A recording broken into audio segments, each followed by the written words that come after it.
On this episode of the Ministry of Motion Pictures podcast. You know, I'll watch so many. I mean, I just mentioned Evil Dead. The theology in that is pretty off, but it never claimed to be accurate. And so I think about these movies based on the book they claim they're making the movie based on. You know, what are you saying? Like, is this what you think the Bible is saying within the world of the movie itself, or the people making the movie?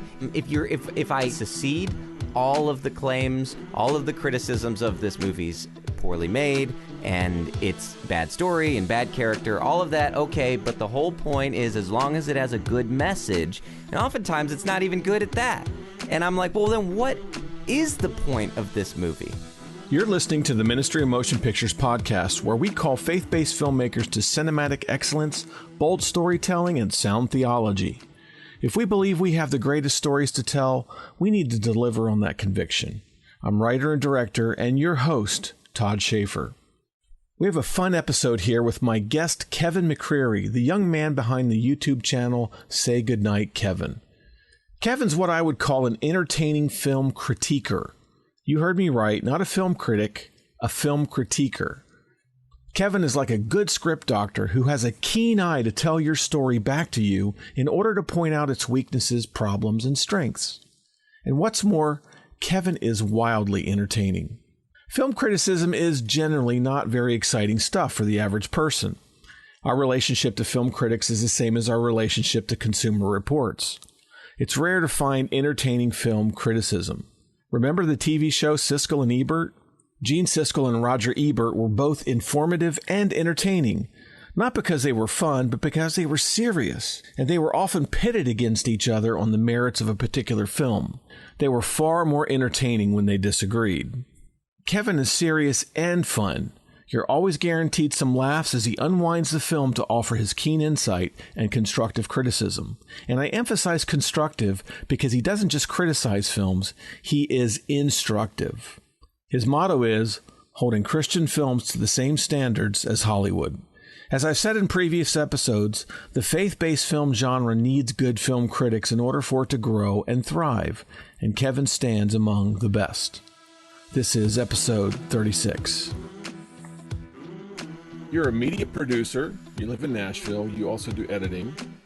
You've worked for Focus on the Family, The Adventures in Odyssey. You've done some editing there. You had your own studio called KMAP, which I guess stands for Kevin McCreary Audio Productions. Wow, nice. Yeah, I've never had anybody guess what that was. That was in college. I did that.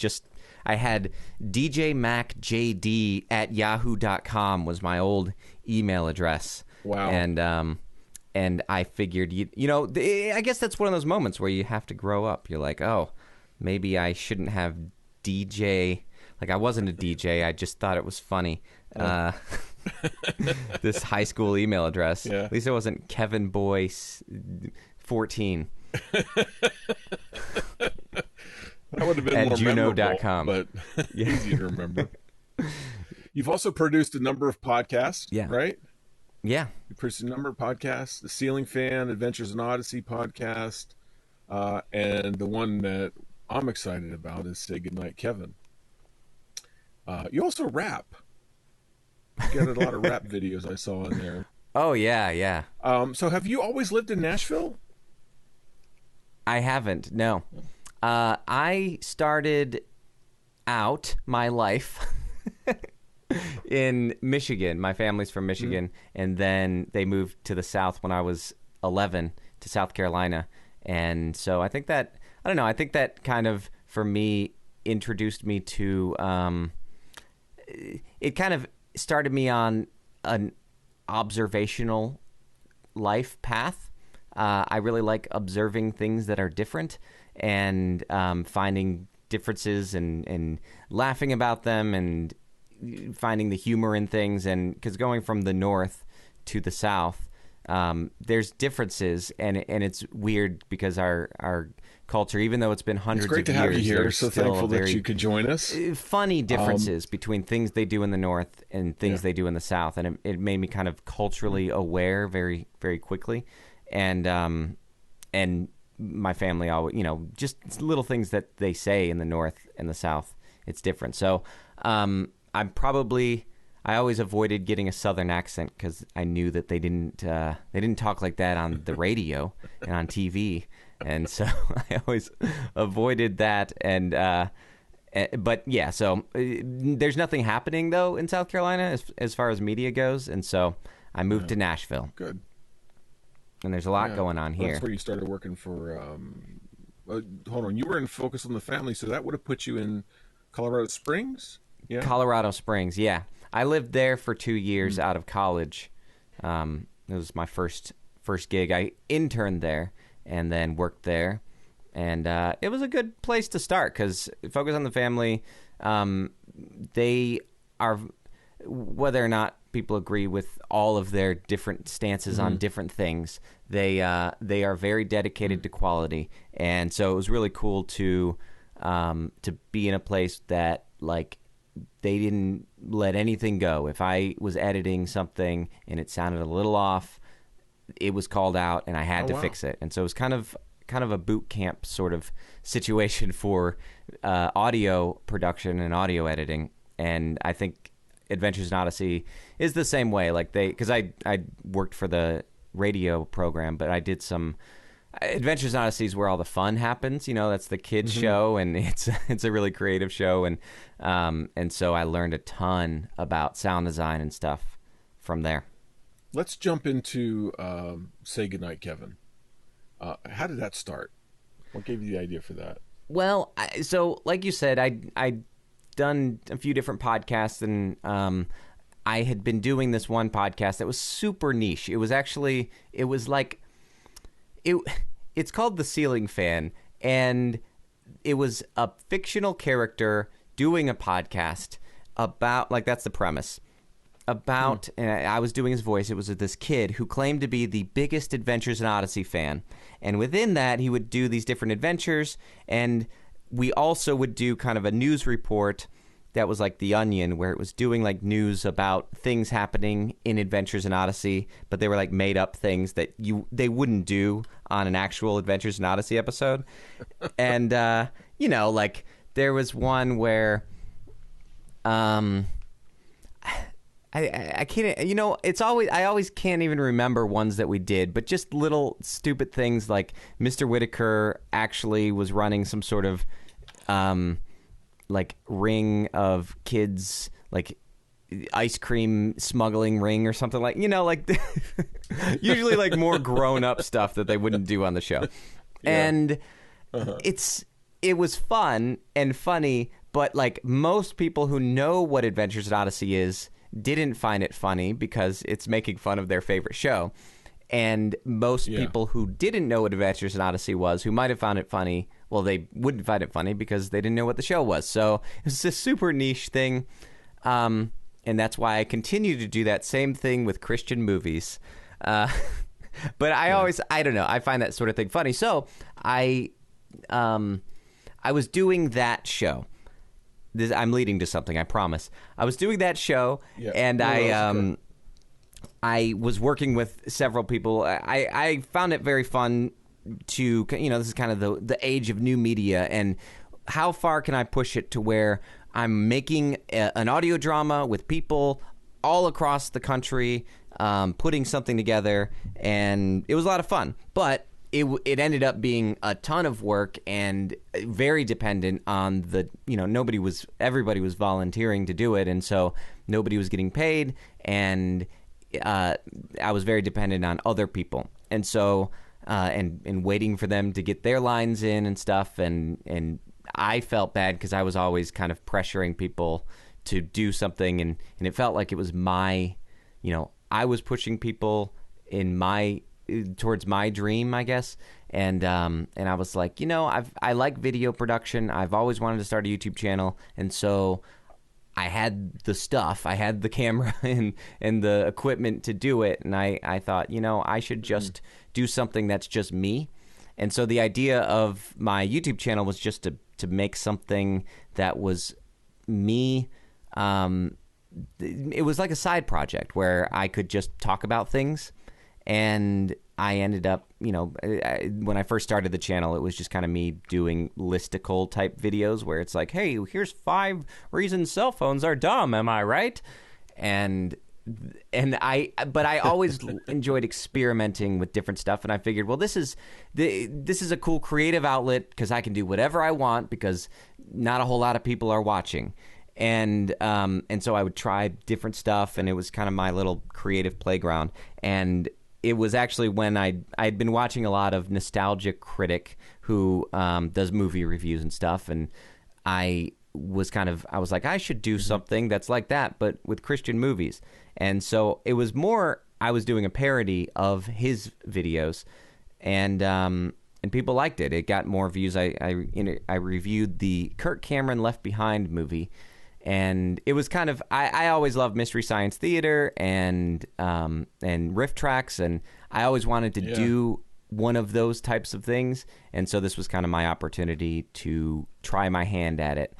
And I loved it. I enjoyed doing it so much that and people seem to like it. And I always tell people, like, whenever they're doing a creative project, if it's YouTube or podcasting or whatever, people want to do something like this, but they don't know what exactly to do. I always say experiment and play around and figure out, find your voice. And finding your voice, to me, I think means finding, it's 3 things. It's kind of a trifecta. Something that you enjoy doing, something that people seem to like that you do or want, something that people respond to and want more of, and something that you're good at.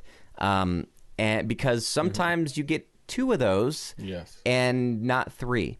And because you can have something that you're good at and people like, but you don't enjoy doing it. I know some YouTubers like that who got, their videos got big doing something that they don't actually enjoy doing anymore. And that, I think, can wear you down really quick. You can get burnt out really fast. But it, also you have to gauge which, the level to which you like those, the level to which those are significant to you. Because if you're doing something that you love and that you're good at and people aren't really responding, but enough people, like I'm kind of that way because I don't have millions of subscribers, but the people who do subscribe and the people who do watch my videos really like it. And so to me, that's enough. I could tell myself, that, there's not enough people and so people aren't responding. But I don't, because I like the amount of, I like the viewership, and the people who find it think it's special and fun. And so that's what I do. I review mainly Christian movies. Since I started off doing Christian movies, I like doing other stuff, but I think Christian movies is kind of where I've found, because I grew up in the church and homeschooled and in youth group and all of that. Like, I think I find that's me. That's where I really feel like it's appropriate for me to criticize. Yeah. And yeah, exactly. And I was on a podcast recently where we were talking about how there have been people who are like, this kind of niche criticism is something that exists, like, because something is catering to a niche audience. Like, someone brought up the Medea movies, and they told me, you should review the Medea movies because they suffer from a lot of the same things that Christian movies suffer from, but geared towards a different niche. And I'm like, it's not really for me as a white male to go after those movies. I mean, I could criticize it, of course, but to kind of go after it because they're catering to a particular subculture, I don't feel as comfortable with it, where the person who was recommending me do that would feel more comfortable. And I was like, you should do that because it's definitely something that you could speak to from a much clearer perspective. And so for me, I feel like it is something that I can appropriately approach. Not that atheists or non-believers can't criticize Christian movies. In fact, I think it's good that they do, because it's good to see what people who you claim to be trying to reach think of your movies. But for me as a Christian, I think that it gives a different perspective. I'm a Christian who isn't It doesn't bother me if someone criticizes a Christian movie because it's just a movie. My salvation isn't in the movie itself. So Right. I think that it's accountability is such a core part of Christianity and learning and growing. And to me, that's really learning is what movie reviews and analytics or analysis is all about. Like that's what you do, especially if you go into like a master's program. You're Right. reviewing papers that were written and articles and ideas. That's that type of analysis, and film school is that way too, where you're watching movies and critiquing them. That's what I like to do, and that's what I do on my channel, along with making a few jokes along the way. Well, this is what I've been talking with Kev, the guy from Gospel, with Brett McCracken at the Gospel Coalition, who Yeah. does a lot of film reviews, and Tyler Smith, who I think you know. These reviewers, I mean, I think movie criticism for Christian films has to be happening if we're going to have a Christian film industry that's growing and developing and becoming something more than what it has been in the past. I think it's crucial that happens. When you look at most film movements throughout history in different parts of the world, like the French New Wave, the Italian Neorealists, they were surrounded by critics who were sometimes they were very, very scathing, and sometimes they were very helpful. And I think that's sort of the environment that all film has to come out of. There has to be that fostering of that whole unit. Christian film doesn't just happen on its own. It has to be fertilized by the criticism and we have to be open for it. We have to be open to the critiques, because then we're learning, and then we're doing the next thing. I think that you have to be, anytime you're doing anything creative or any sort of project, you have to be open to criticism and also willing to let it go, let it slide off your back. That's and right. Take it with a grain of salt, because criticism is very much opinion driven, and it comes from one perspective or another. But if you find some criticism that if you're open to it and you're like, okay, this is something that is making some valid points, then listen to it and learn from it. But if not, if it's like, well, this clearly is just making fun, then, okay, there's glad somebody noticed. Yeah. Well, I mean, any criticism could either be someone's opinion, or it could be reality, that you missed something as a filmmaker or a storyteller. You had this flaw, and other people are going to let you know about it, and you learn from that. And I come from animation mainly, so I'm teaching people how to do art. I'm teaching them how to do animation and performance and that sort of thing. So I always tell them it's going to take a long time for you to produce something that's not a failure. You have to be willing to do those failures and make those mistakes, because that's how you grow. Without failure, you're not growing. And I think, in a sense, Christian film is still in that infancy where we're not quite sure what it is. And a lot of filmmakers are coming at this really new, so they don't have the tools and they don't have the experience to learn from, that other people, like in Hollywood, they have to fight to get to those positions. And, only the cream rises to the top. And because it's so competitive, the competitive ones who are successful are the ones who get there. Whereas in Christian film, it's just like the doors open and whoever comes in, okay, Right. you can point a camera or whatever. It's going to take time for those filmmakers to actually grow and develop. And that, I think that's what we're seeing and where we are in the industry at this point. I mean, I always say that, like, some of these filmmakers, if their movie was not a Christian movie, it would be totally fine that it's all fine that people are making whatever they want to make, but typically this particular caliber of film would not be a theatrical release. It would be touring film festivals and stuff. And you always, I mean, if you watch a TV show, you're not judging it, the acting and the visual effects and stuff, the same way as you do when you whenever you watch a movie in the movie theater. And there's just some sort of, we always give forgiveness or to different mediums. And so I think that's what stands out with Christian movies, is that a lot of times movies that really aren't supposed to be where they are elevated into positions that feel weird. Then it's like, well, if a secular movie was in theaters, typically this wouldn't be the caliber to which, it would be. Typically this caliber movie ends up, somewhere else. And so whenever you see, but then you drop down, you watch, now that Amazon lets anybody upload their movie, you can see on Amazon Prime some of these. I'm friends with a lot of Christian filmmakers, and I'll see, hey, our movie is up on, I'll see it on Facebook. Our movie's up on Amazon Prime now, and I'll go check it out, and it's embarrassing sometimes to see, because it's like, well, this movie is not being distributed on a platform, and this, I think other genres like the horror genre deals with that too, where you kind of have these movies where, because people who like those movies really, they kind of, there's a level of forgiveness, I guess, where they're like, we just love to see. I don't know. I don't watch a lot of horror movies, but I just know that people who watch horror movies will put up with a lot of hokiness for their horror movies. But you've got genre, yeah, exactly. But that's what's weird, is everybody knows that.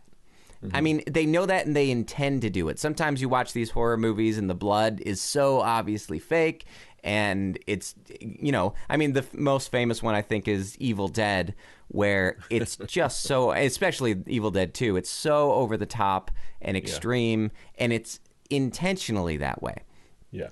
But I don't think and so people watch it and they get grossed out and they laugh and they have a good time and probably get drunk and high and whatever watching these movies at these festivals and stuff.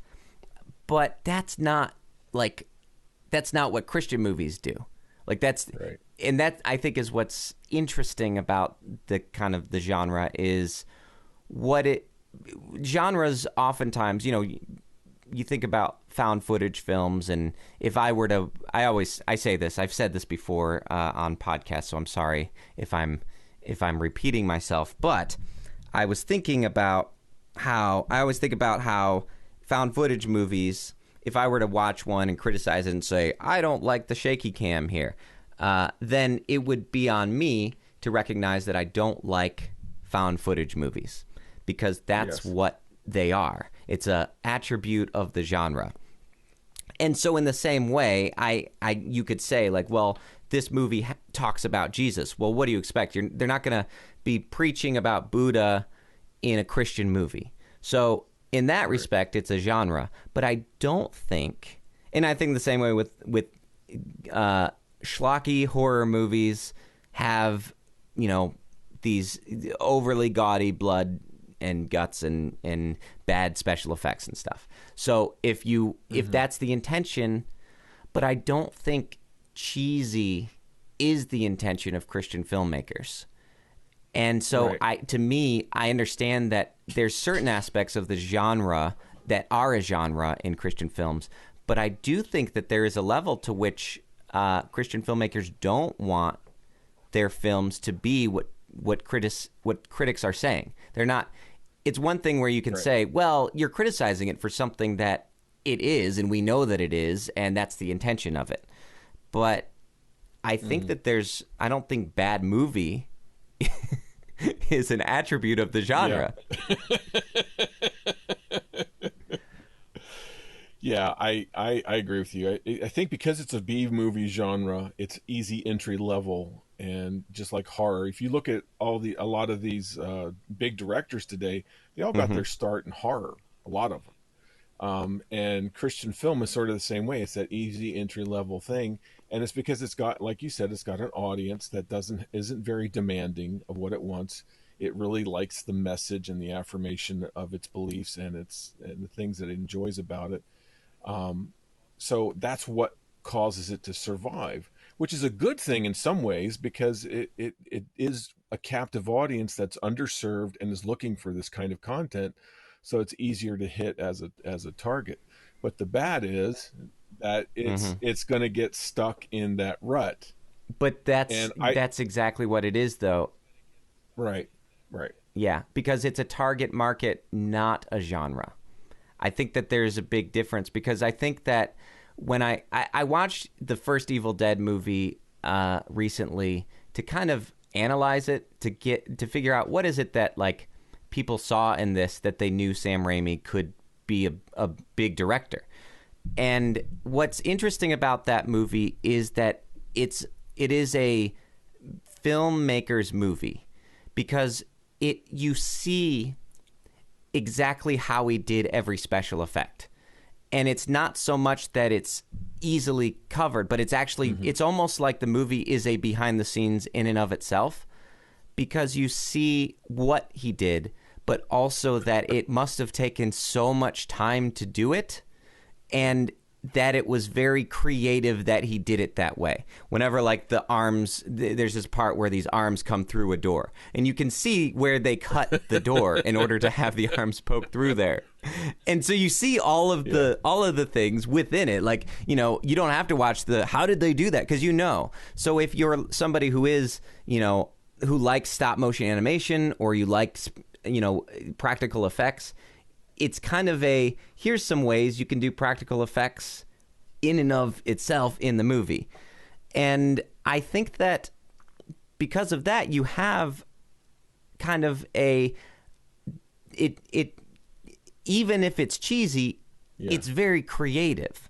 And so that's why you do have a lot of these horror directors becoming big filmmakers, because here's a low budget thing that they're encouraged to be super creative within the constraints of a budget.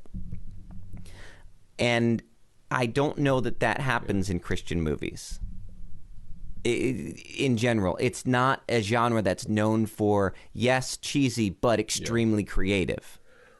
I think part of that is that a lot of filmmakers come at it thinking, oh, well, if they can do that in a Hollywood film, and that's really a bad decision, then I can do that. So what's to stop me?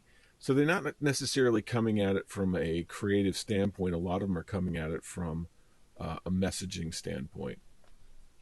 But the thing that I find is that in general there is a disrespect for the craft of filmmaking. There's this belief that anybody can do it. And sadly, you know, I have to say that Spielberg and Scorsese and those guys said, you know, there's going to become a day when everybody can get a camera and everybody can go make a movie, and they're going to be making lots of movies.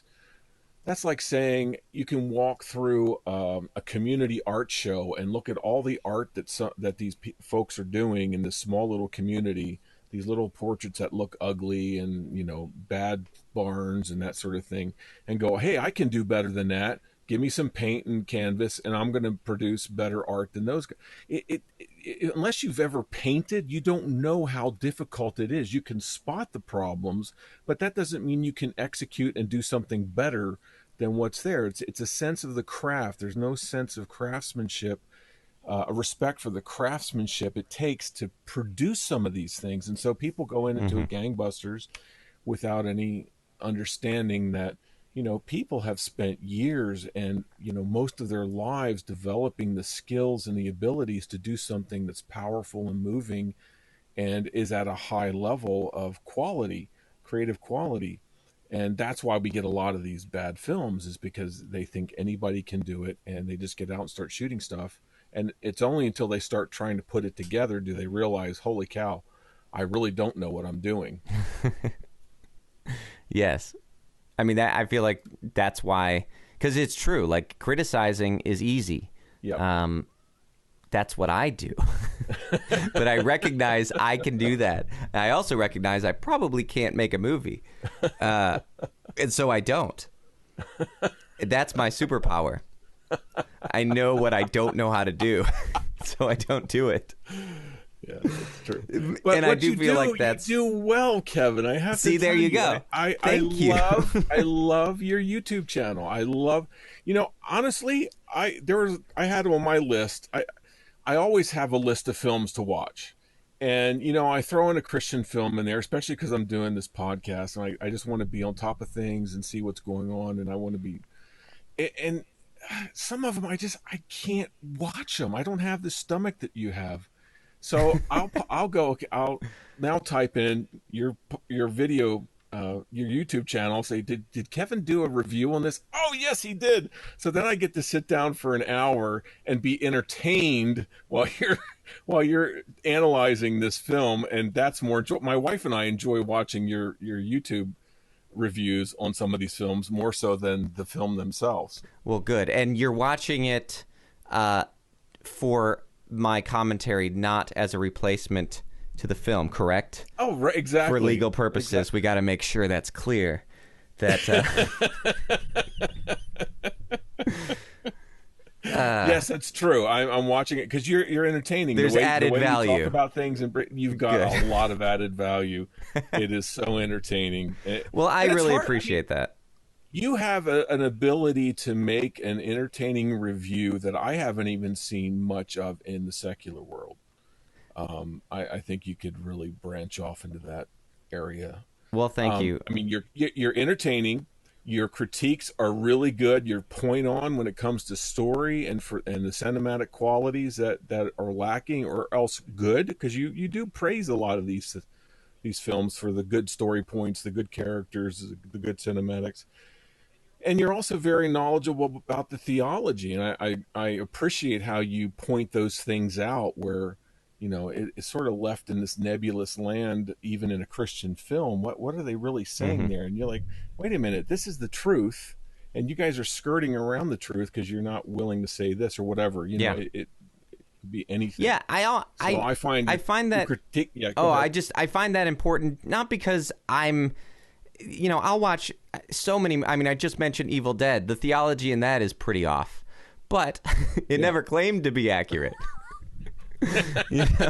And so I think, to me, I think about these movies based on the book they claim they're making the movie based on. Not that every movie is a biblical epic, but like you claim to believe this thing, and so why? What are you saying? Like, is this what you think the Bible is saying? And since I grew up in church, and because, I went to school at a Christian school, and theology is important to me, and it's more of a hobby. I think I find it interesting. It's also, my faith is important to me, but like, it's not important for me to convince people. I think that the Holy Spirit can do that. I like telling people what I've discovered and found, but I do think that within the world of the movie itself, or the people making the movie, if you're going to make a movie with this stated, even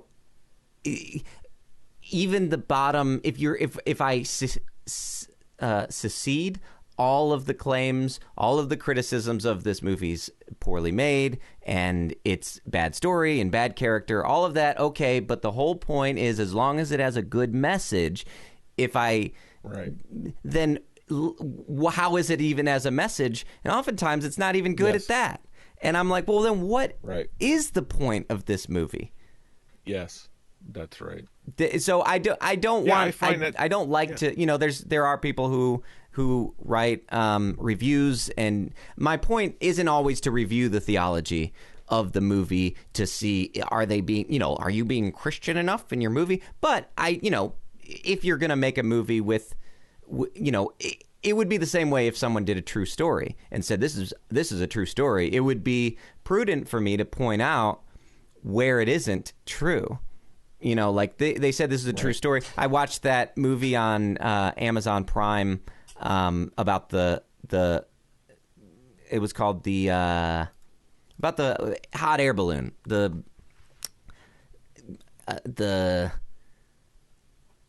I can't remember. It's a movie about a guy who goes up in a weather balloon, and what's interesting about the movie's pretty good, but my wife and I were watching, and we looked up the real story, and it's so far off that the movie has this man and this woman going up, and they don't like each other at first, and it's this very like kind of the foundation of it is very much a chick flick where they don't like each other and then they fall in love and that sort of thing. Well, in real life, it was two dudes who went up, and there was no love story, and it's so off base on. So if I was reviewing that movie, I would feel it necessary to point out that, hey, this is a good movie, but it's almost entirely fictional. Like, there's very little that happened in this movie that, I feel the same way about Remember the Titans, where that movie is such a good movie, but it's pretty much 80% made up. And I think, just ruined your whole day. But, I think in the same way, if a movie's going to claim to be Christian, I think that's why I end up pointing out theological stuff in my reviews, is just because I think it's important to, when something's off base, at least from my perspective. I know that my theology is probably different than a lot of people. I have lots of people who are Catholic and Protestant and Mormon and atheist and all kinds of people who watch my show. But from what I've read in the Bible and what I've seen, I point that out. I do the same thing with economics. I do the same thing with, storytelling, because I know a lot of this stuff is, there's very, very smart people who are way smarter than me who believe differently than me on some of these things. But here, that's why I do emphasize that it's an opinion, but, it's I truly believe it. But that's part of your voice So. too. I think we should not be afraid to criticize the theology where it's off, where it's drifting into heresy, where it's going to confuse people. And I don't think it happens enough.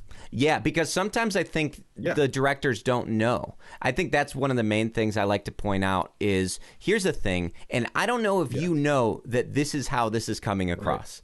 Right. I do that a lot with innuendos, because sometimes it's just so much like, do you know what you've done here? Because anybody watching this movie who has, who's worked at a restaurant in a restaurant kitchen for 5 minutes will not think that you are being very pure in this moment. Like, and sometimes maybe I have a perverted mind, but sometimes I'm like, I don't know anybody who's gonna. Maybe just be aware. It's important. It's crucial. It's part of the fiber of crucial concern in these movies, and we have to make sure that they're being clear. I mean, if they're going to present a salvation message, right, they need to do a little bit better than your Sunday school flannel graph that you're just trying to entertain the kids for a time being. We got to elevate ourselves, and that's one of the things I find with Christian films. Is I sit there at the end and I'm going, did that really represent myself, my faith to the world? And would I be happy with a non-believer sitting down and going, oh, that must be what Todd's all about? Yeah. No, it's not what I'm all about. It's embarrassing. Yeah, that's very much my perspective as well. Like, if an atheist or if a non-believer, if an alien comes along and watches this movie, sometimes I think that there's a Christian bubble or there's almost this Christian entertainment inbreeding where one Christian thing is successful and then more of those things are produced, and it's like, where, I feel that way with Christian music. I put on K-Love or something, and I'm like, there's nothing in the secular world that sounds like this, but I can see, if you follow the genealogy of Christian music, how they came to this, because it's all this, it's all the same, very reverby, very I guess praise and worship. I guess the closest thing is like a U2 type thing, but like so far removed from that at one point Christian music were inspired by U2 but not as good, and then this is like 5 generations removed from that. It's just all very weird because but yet everybody's like, yeah, that's good. Oh, I love it. And it's all inspired by itself. Yeah. To where it's so far removed from, like, if someone watching this who's not part of that niche. And I think that's something that movie Gavin Stone, which I criticized very much, and I still would. I think I've Dallas Jenkins has done much better things since he's made The Chosen. But that's one part about that movie that I think is cool, is that it's a fish out of water story about a guy from Hollywood who has to go to a very accurate church. It's not like every movie, every time there's a church, it's some like Gothic cathedral that the pastor is always like there in the sanctuary. He's never in his office. At the end of the night, nobody else is there, but he's sort of drifting in and out, and then they have their that's the big moment in the film where the character changes his mind. Yeah. And so what I like about Gavin Stone is that they it feels like a real church, like a real mega church, but like an actual church. And he's there, and they're doing things that Christians do. There could be a blog. I'm sure there was stuff Christians do, and they're doing things like that. And you see it from his perspective and how weird it is. And I think that that's important to see. Like, we're so caught up in our Bible study and our internal logic of our churches that we forget that. Maybe we should check and see. And sometimes it is weird. I mean, Christians are a peculiar people, and that's fine. And that's great. And there's things that we believe in that are weird, but true. But there are things that we do, traditions and tendencies and habits that we get into that aren't ever talked about in the Bible, aren't part of that. And it's okay to keep doing those. It's okay to have a potluck. I think that potlucks are great. I love going and getting fried chicken after Sunday church. It's awesome. But it's not necessary. It's not necessary for salvation. Right. And, I think that I think it's okay to not make sacred the things that aren't sacred. And Christian movies aren't sacred. And I get a lot of comments with people who seem to believe that they are. No, I know that. I think, you said earlier that the Christian film isn't a genre, it's an audience. I think that's a really important distinction to make because we are serving an audience that has an appetite for this. Yet at the same time, I think there is sort of a genreification of Christian film that has narrowed itself down into a very small footprint into what we call the Christian film genre. And certainly it has its own rules and expectations because it's based upon past success. And that's the way Hollywood works. Something that's successful, we're not going to take a risk. We're just going to keep doing the same stuff that's been successful in the past. That is just typical Hollywood procedure on things. And it takes these visionary directors who are independent and outside the system to come in with something that's successful, that's completely different. And then they look at that, and then eventually whatever that director did at that film is going to become its own subgenre within that genre as well. So for me, I look at it as we've got a very, very narrow spot within the Christian film, the films that will serve a Christian audience, and there is a lot more room, I think, for what could be done, what the potential of Christian-oriented filmmaking. Than what is represented today in the Christian marketplace. Yeah, it's interesting because even looking at Tyler Smith and him doing his documentary, the name of it slips my mind. Do you remember? Real Redemption. REEL Redemption. Yes. I think Christian movies were more creative in the 90s, even though they were more cheesy as well. I think that the ones that were rising to the top were a lot of these like end times movies, which are more like thrillers than just feel good. Kind of, I said about the movie I Can Only Imagine, it feels like the song personified into a movie. Yeah. And a lot of people like that movie, and I think that it kind of, visually it's one of the better ones. And the acting is great. But I do think that just the emotion and the feeling that I get from the movie is very much like the song, which is it feels real good, and it repeats. It's cliche. It repeats itself over and over. And when it's done, it's kind of tricked everybody into thinking it's good. Yeah.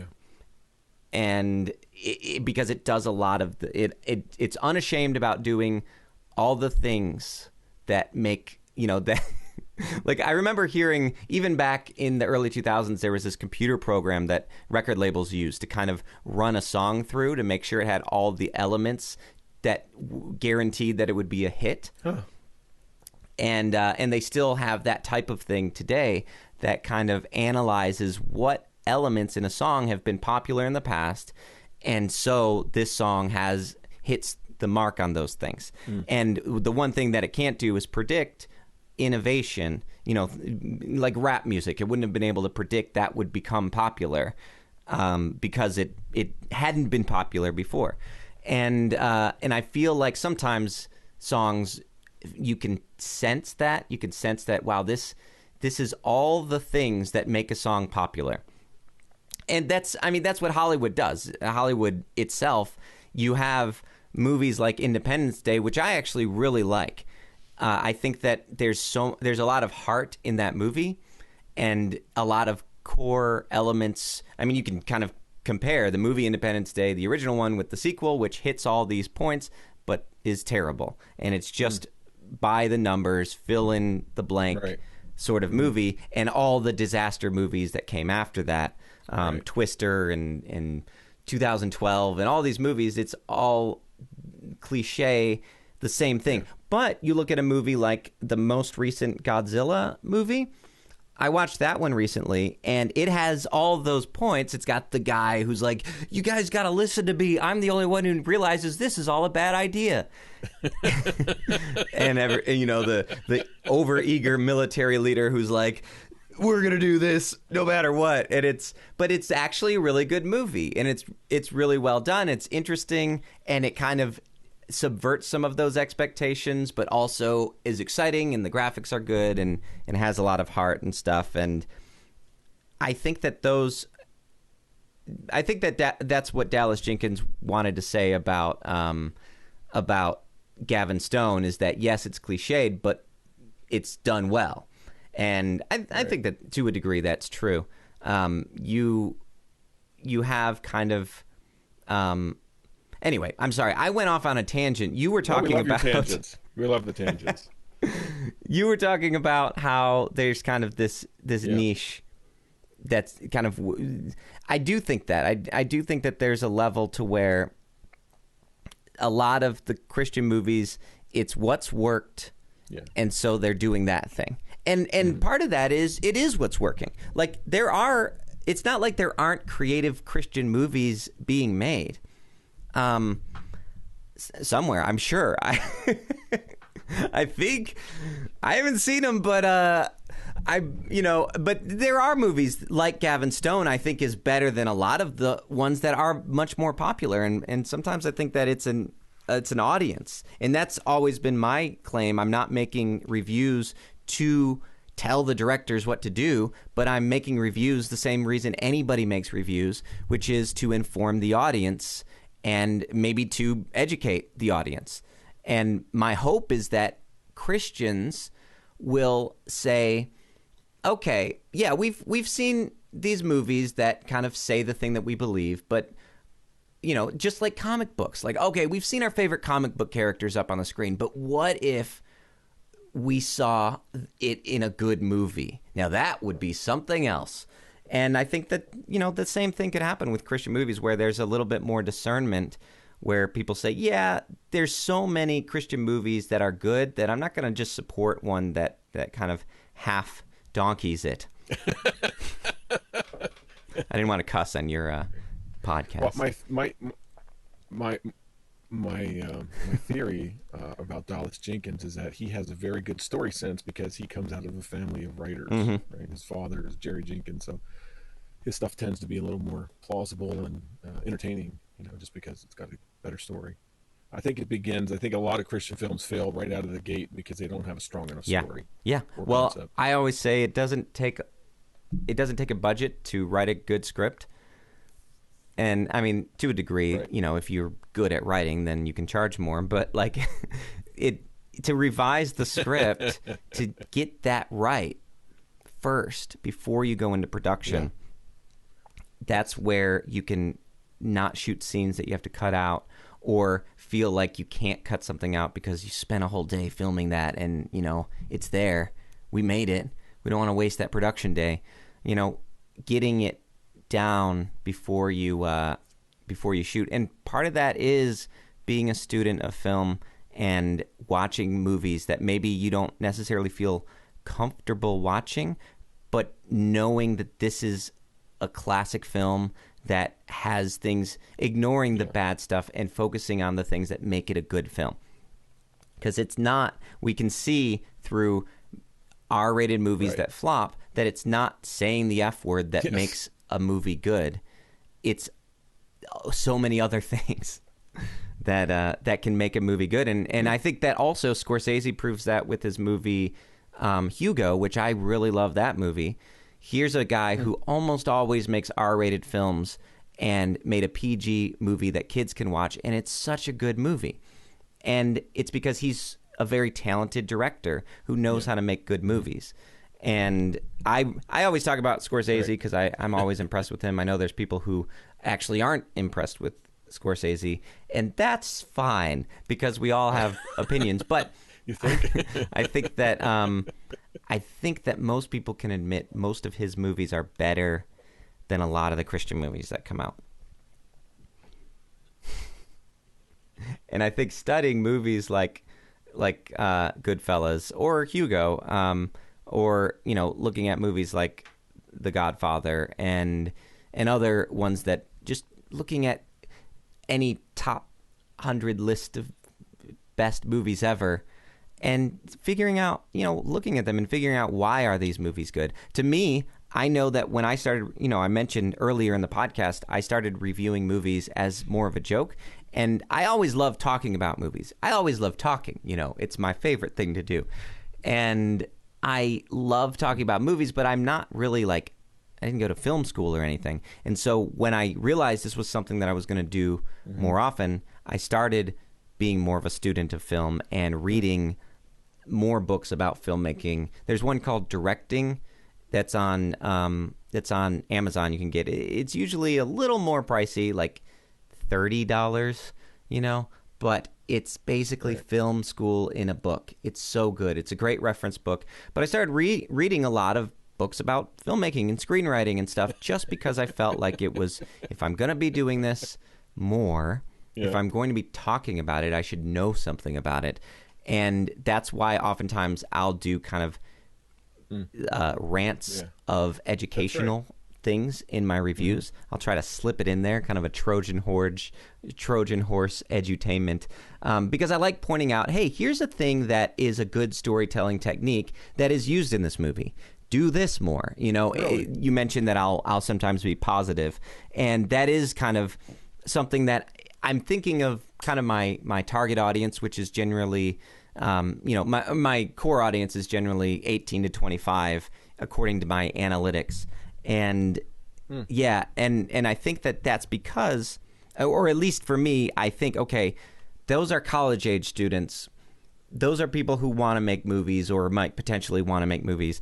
Let me point out the things that they can learn. This is the future of Christian movie making. Let me tell them, here's something, not only this is the bad thing, which is funny and fun, and you can always feel pretentious and smart by pointing out the things that are wrong with a movie. But here's a thing that is done right in this movie and why it works, or here's a thing that could have worked better.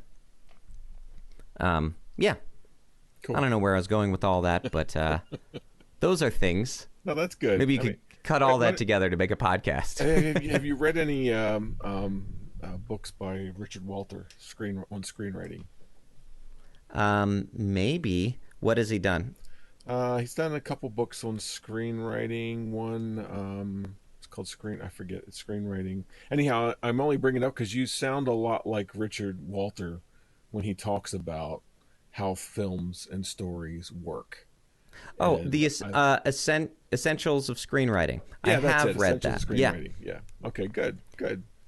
I sensed it in that's there. A really I sensed good that one. In some of your stuff. So I thought, he must be a student, or else he's got a sensibility like Richard Walter. That's a good thing. A lot. Sometimes, what's fun? Sometimes I'll read something and I'm like, oh, that's a thing that I've talked about, and I didn't know that had a term. Or I didn't know that was a thing that people knew about. Like, I knew people knew about it, but so much is just... Sometimes it's just intuition where I'm like, this feels weird. Why does that feel weird in this movie? And so then I'll I'll kind of analyze that, because sometimes it's hard. You can't find, like, you can find like terminology. There's a website that has like all the movie cliches and stuff, all the tropes. But sometimes it's hard to find like terminology when you notice something is done a lot in a movie, but you can't quite find what it is. So reading the books has really helped me with that, just to kind of discover, oh, okay, so this is known in screenwriting. Screenwriting 101 is another. There's actually it's not a book, it's a lecture on Audible that is really good. It kind of is about reverse engineering films and scripts, and that was cool because that's what I've always done, is reverse engineering. I'm looking at the final product and I'm speculating, so what led to this? from what me as a consumer am seeing, what must have happened or could have happened, or what would have gone through the mind of the writer to lead, or the director or the filmmaker, to lead them to make this creative decision. And sometimes I'm wrong. That's why I started my podcast, was to talk to directors who are like, yeah, you said this and actually you were wrong about that. And that's fun too, because then I get to learn the actual reason behind one thing or another. It's it's a lot of fun, because to me, some people approach this from a just wanting to criticize, or approach it from, I don't know, just different perspectives. My approach has always been education. Like, I want to learn as much as I can. And so I'm not like afraid of being debunked, because that just means that more truth is out there, that more people get to know what really happened and what's really behind it, and get to think for themselves. And I love that about it. And so if I have a video and I say a thing and someone comes on and says, you were wrong, you said this, and you're kind of an idiot, Kevin, I'm like, perfect. Now I don't have to walk around being an idiot anymore. Well, I think in one of your YouTube reviews, you, in the body of the work, you had said one thing, and then at the end you wrapped it up. You said, you know what, I was wrong about that, or something like that. And that was I thought, refreshing to see you wrap up the review. Thanks. Like that. Yeah. Sometimes a lot of times, because I do write the review, but a lot of times I try to keep any thoughts that I have during the process in there, so it leaves a feeling that we're watching this for the first time together. And that way I can always kind of explain as the movie goes. And and sometimes it's more entertaining, where I'm like, man, this is so cliched, and then it gets to the end, I'm like, oh, it was supposed to be that way. Yeah, exactly. And that's fun, because then I get to show kind of the creativity of the director, that maybe they were a little more creative than I was giving them credit for at the beginning. Right. Mm-hmm. No, I appreciate that. I really like that about your reviews. So how long does it take you to write one of these reviews and produce it? Way too long. It's actually not worth it. Yeah, I can imagine. But it's so much fun. I love doing it. So it takes me a little while to... I just dropped my pen. It takes me a little while to actually get my next one out. Sometimes it's quicker, sometimes it's slower. I think the magnitude of making it sometimes discourages me from getting it done faster. Sometimes you're like, man, I got this big project I got to do, and then you end up playing, solitaire or something. And so I typically what I do is I will watch the movie with my laptop there, and I'll just write every thought that comes to my head as I'm watching the movie. Yeah. And then I will go through that script, and I have a pretty good memory, and so I will I can kind of remember based on my notes like what happened in the movie.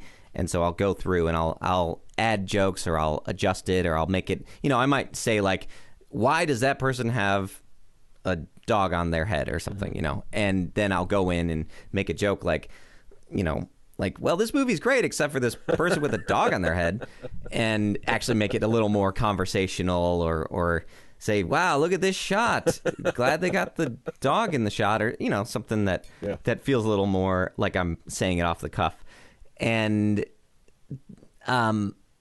then I film it. I film just me doing the script.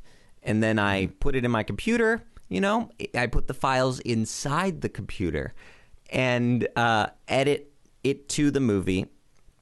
And then I kind of do several passes of trimming it down, because I got to figure out what to take out, because I don't want to post the whole movie up there. And I can't be funny throughout an entire movie. And then I'll actually, as I'm editing, I will add voiceover stuff to it. So there's parts where, it used to be a little more obvious. I now use the same microphone with the same input and everything. But sometimes I can tell, like, the tone. It's hard. Tone is so frustrating. And I'm an audio person, and I still, like, if it's not the exact scenario. Anyway. That's right. Getting into the weeds. You can't ever recreate. It's really frustrating. I don't know what it is. It's the temperature. It's the humidity in the air. It's this the person distance of the microphone. There's so many factors. Yeah. And so but I'll add some jokes or some thoughts, or sometimes it'll be a lot, because I'll realize I didn't notice something watching the movie until I was combing through it in editing, and I'm like, sometimes. I think it was one of them recently where I had to actually, like, delete a lot of jokes that I had made, because I was making a joke based on something that actually wasn't true about the movie. I had missed something, and I was making fun of, like, this movie didn't say this. Well, it did say that, and so it would be dishonest for me to just cut it out and not tell anybody, hoping nobody would, because nobody's ever done that. Nobody's ever called me out on something that I've said. But I know one day they will. And I also, because I know that sometimes people won't see the movie, and I don't want to, like, criticize a movie for being something that it isn't, because that's my biggest fear, is being criticized or even loved for something that I'm not. So I want to be either loved or hated for something that I actually am. Well, I find that you're fair. You're not out just to trash a film. You find the good things. You point out the good things. And if the movie is genuinely good, you explain that, and you encourage people to go see it. So I think I really appreciate what you've done. It's, we need this kind of honest conversation. And, I think Christians need that hand-holding that you do, where you take them through the story point by point and say, this is why this doesn't work. This is why this is kind of cheesy. This is why this fell flat. And we can do better than that. And then all the light bulbs I can see are going off in people's heads, going ding, ding. Yeah, I understand. Now I get it. Now I understand how Christian films have sort of fallen below the standards that we're all normally used to seeing, and why. So you're no longer getting these comments from people saying, well, Christian films don't look good, aren't good because they don't have enough budget. That has nothing to do with it. Yeah. There's lots of great films that are low budget and good. I mean, even just this year, I haven't seen it, but a lot of people have been talking about The Invisible Man, and that's a $6 million budget, which is the same as Unplanned or the Overcomer, or several Christian movies that have come out in the last year or so have had the same budget as that. And so what's your excuse, is what I say. So give me 3 of your favorite films of all time. Ooh, I hate that question. That's a terrible question. Films that are your feel-good films that you love to watch. They're not necessarily critical or analytical films that just resonate with you. Yeah, Bambi, of course, Aladdin, and The Jungle Book. All right, there we go. I mean, those are great films. I love Aladdin. I love Toy Story. I think. Probably A Christmas Story. Oh, okay, yes, absolutely. I love that movie. That pops up in your things not just a lot. For Christmas. Yes. Home Alone. Obviously, my channel's named after it because "Say Goodnight, Kevin's" a joke in the movie. Okay, I was going to ask you where that came from. Yeah. Yeah. The mom says, "Say goodnight, Kevin," and he's like, "Goodnight, Kevin." It was a nice 90s snotty kid joke. But I love that movie. It's scored by John Williams, and and it's so good. My wife and I went to the Nashville Symphony, where they'll often do movies and play along with it. And so they get, like, I don't know how they do it. They get a cut of the movie without the music in it, and the symphony plays the music. And at first I wasn't sure how that would feel, but we went, and it was so cool. Like, the movie comes alive in such a different way. Wow. And but Christmas Story is the only VHS that my grandparents owned growing up. And so every time I was over there, I would watch that movie. And as I've gotten older, I've noticed, of course, the cuss words that are in it that I didn't notice as a kid. But also, it's such a cool, well-written movie. And which is funny because it's so voiceover driven. And I'm often critical of voiceover because in Christian movies, it's usually used as a crutch. Yeah. It's usually used as a way to not have to film a scene or show your audience something that they could have learned through visuals and through good acting. Right. And it's often lazy writing too. Yeah, but in this, I think in a Christmas Story, it's just so interesting because the movie is made to be. It's written as an adult being able to enter into what is important to a kid. Mm-hmm. And speak in a way using adult terminology, but with the emphasis on the things that kids find important. And I think it's so funny. It's a really funny, clever movie that isn't necessarily for everyone, or maybe it is because everyone talks about it now because it plays. No, we love like 24 hours. We watch it every year. I love it. It's such but I say that to say I get something new out of it. Still, every year I'll watch it, and something new will stick out to me. Yeah. And I think a movie that can do that is really impressive. That's a fantastic film. So what plans are there in the future of Kevin McCreary? Well, I recently did a commentary with Dallas Jenkins of his first episode of The Chosen. And I'm thinking of doing that type of thing if directors want to join me more often. And that's great. I might end up just doing it I have a platform now that's a paid platform, and it's mainly to support the show because a lot of people I had Patreon, and I still have Patreon, but now I have my own thing just in case Patreon decides to persecute me or something along those lines. And and so, what is your new thing? What is it? It's called SGK Plus.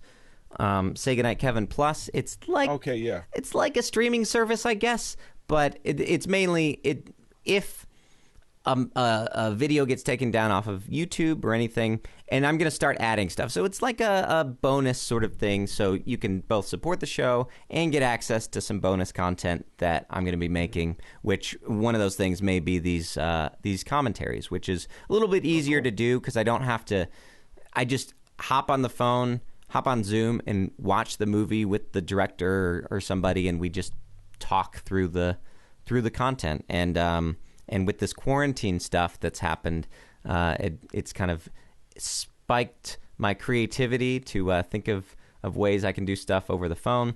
And yeah, so been doing that. Cool. That's a lot of fun. And what else? I don't know. Just watching movies. I'll probably do more secular stuff coming up in the future. I always intend to, and then other Christian movies come my way. Someone just sent me one that was called Assassination 33 BC or AD or something like that. And it's about people going, I don't know. I don't entirely, somebody explained it to me. They said it's about people going back in time to stop other time travelers who plan to assassinate Jesus. And it sounds so awesome. And it's intentionally Christian. Like it's not tongue in cheek. It's not, like there's a movie called Velocipaster. And that's obviously, in the vein of Sharknado. Like, what are two things we could combine and then make a low budget intentional B movie? But this, I think, is genuine. And but those are the best. Those are the best ones that are like they don't know that this is bad. you feel bad if they message you and are nice. If they're mean, they're like, I can't believe you reviewed my movie. And that just keeps the fun going. But so I'll probably review that. See, these movies come along. I remember I was about to get into doing way more secular movies, and then the Trump prophecy came out, and I was like, this movie I have to review. And I'm glad I did. And so they keep on, I start to think like maybe Christian movies are getting better, and so maybe it'll make sense for me to kind of skirt into more secular movies, but then they keep on coming. So oh, that's great. It's never ending. As a capitalist leaning person, I'm like, that's natural for that to happen. If there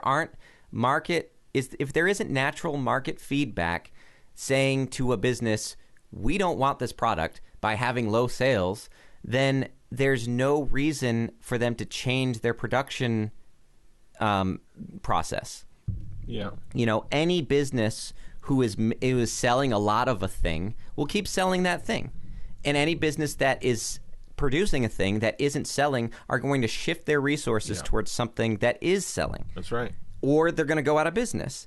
And so all of these kind of like, let's send a message to Hollywood. We don't need to send a message to Hollywood. We just need to support well-made movies. But what they see as good is a message, And so they say, like, we need to support this. And I think that we need to recognize, like, I agree. It's so funny because the people who do, I always think about this because in theory, I believe like boycotting a product is a good idea in theory. Because, like, don't buy the thing that you don't like, that, vote with your dollar. But in practice, the people who do it are always people I don't agree with. Or who I just wouldn't want to have dinner with. So people who like on the right who are like, we're boycotting Disney because they have Gay Day at Disney World, and it's all based on misinformation. Like Disney World never had a Disney like sponsored gay day. It was just people who were gay decided this is the day we're all going to meet up at Disney World, and Disney World didn't kick them out, which is fine. They're a business. Hey, we got a group of people coming. We're going to let them come. We're not going to stop them. And same on the left where you have cancel culture and stuff. And I'm like, I agree in theory, but in practice, the methodology is just so off-putting. And in the same way with Christian movies, I'm like, I guess support the thing, but don't believe that you're tithing when you go see a Christian movie. Yeah. Like your tickets, especially these studio movies that are like the Kendrick brothers that are all that money's going to Sony. It's not going to them. You're not supporting the Kendrick brothers ministry because they don't have a ministry. They're a business. You're not. Yeah. They have to pitch their movie idea to Sony every time they make a movie, and Sony has to then say, okay, this is a movie we think will make money. Here's your money. You can go make the movie. It's not so by supporting the movie, they're just saying, all right, good. We made our return on investment on this movie was higher than Spider-Man. So sure, we'll keep making them. But it has nothing to do with, wow, Sony's really coming around, or that Sean Astin is a Christian or something. Yeah. Like, it has nothing to do with that. It's just, when Fox would make these My Kid Has Cancer and Went to Heaven movies, which is a genre apparently in and of itself, they weren't doing that because they just wanted to spread the good news of the Lord Jesus Christ. They did it because they saw a market to tap into, and so they knew that they could do it, and it worked. They have to be. They have to make this thing float. So I think that's the most important thing, is educating people about the market and how it works, and understanding that whether Christian or not, like people, and it's okay for people to be business people. Like, I think that's great. I think it's awesome, but like, as long as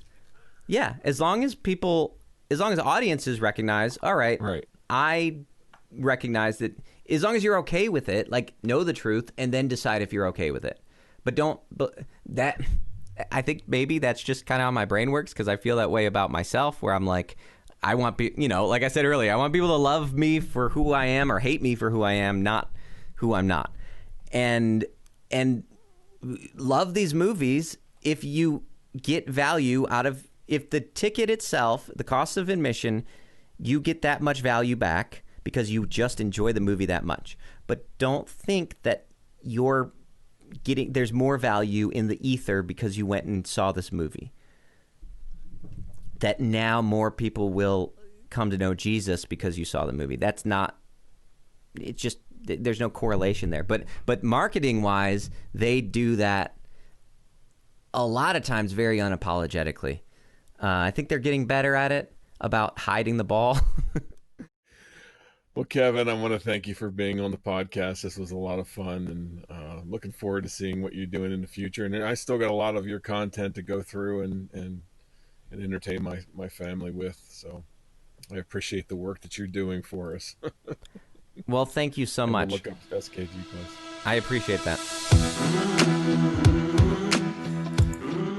You can find Kevin's work at his website, saygoodnightkevin.com, and on his YouTube channel, Say Goodnight Kevin. And if you enjoy his work, you can go deeper by joining SGK Plus, which has a lot of extras that you'll enjoy. There'll be a link in the show notes of this episode. Thank you for joining me on this episode of the Ministry of Motion Pictures podcast. For more information about the Ministry of Motion Pictures, you can find us at ministryofmotionpictures.org.